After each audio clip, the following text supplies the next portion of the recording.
Hi, I'm Alanis Morissette, and you're listening to KWOD 106.5. All right.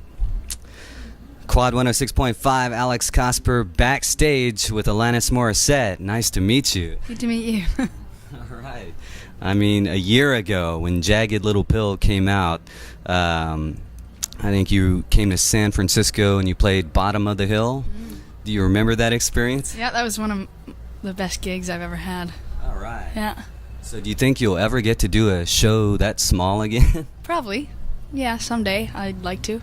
Of course. Of course, you're playing at Cal Expo tonight. 14,000 people sold out.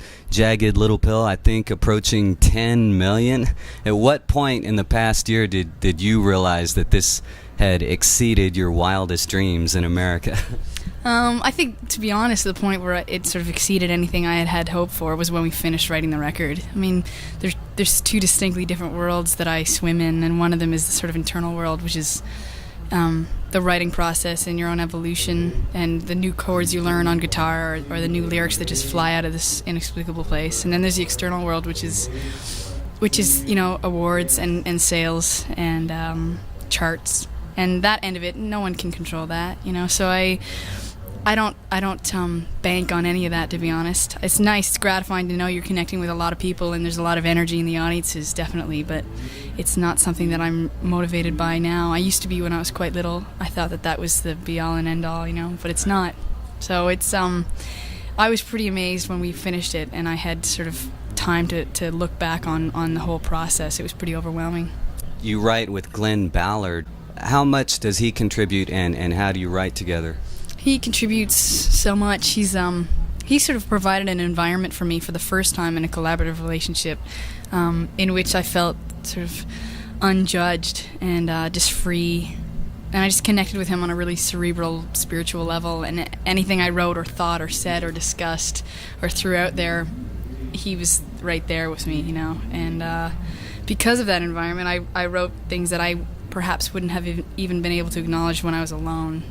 And musically, we're on the same wavelength. We had pasts that were reminiscent of each other's, and we're ready to do what we wanted to do as opposed to what we were asked to do or what we were expected to do, and really insulated in this sort of studio environment. So he contributed his musical artistry and his spirit, I know he plays guitar, keyboards, and programming. What kind of programming? He and I, basically, 80% of the record is the original demos. So, we'd have an idea, we'd write it in the afternoon, and by that evening we would have had it recorded. And almost everything, I'd say 80%, like I said, was sort of one or two take sort of music and vocal. And so he was there for recording a lot of it too. So he basically knows how, he's on top of how to work a studio very much. Is he always going to be a hidden character in the background?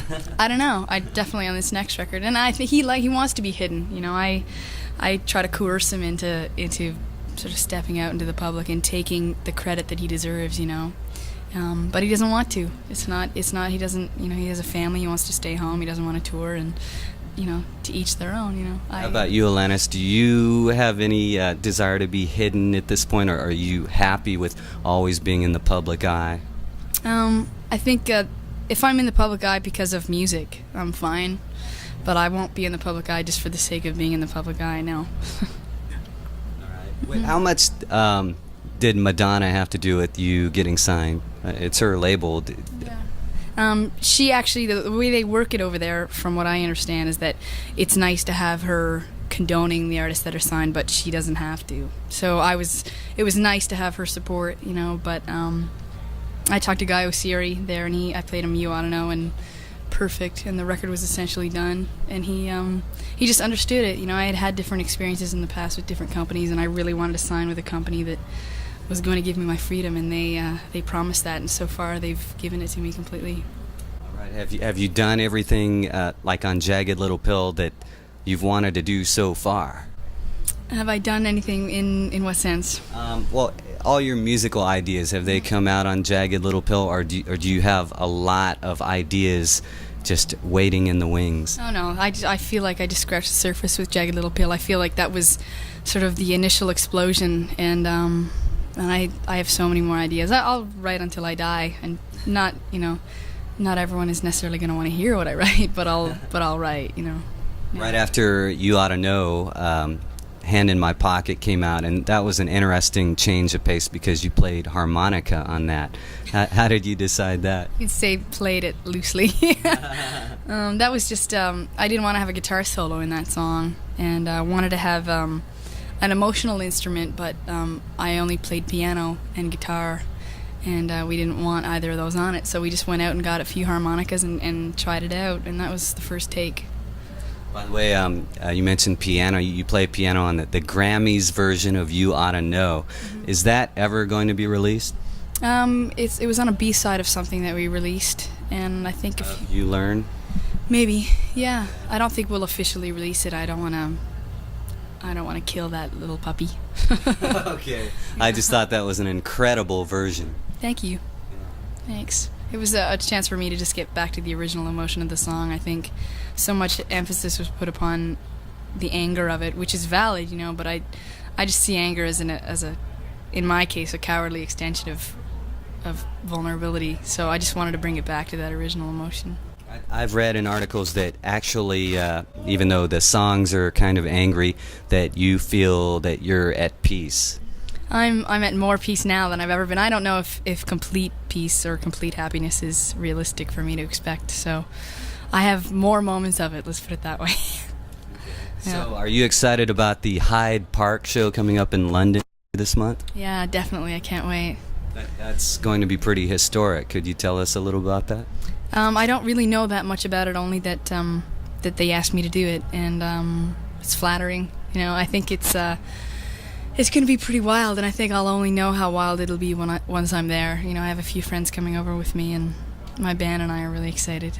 So when are you going to get back to recording again?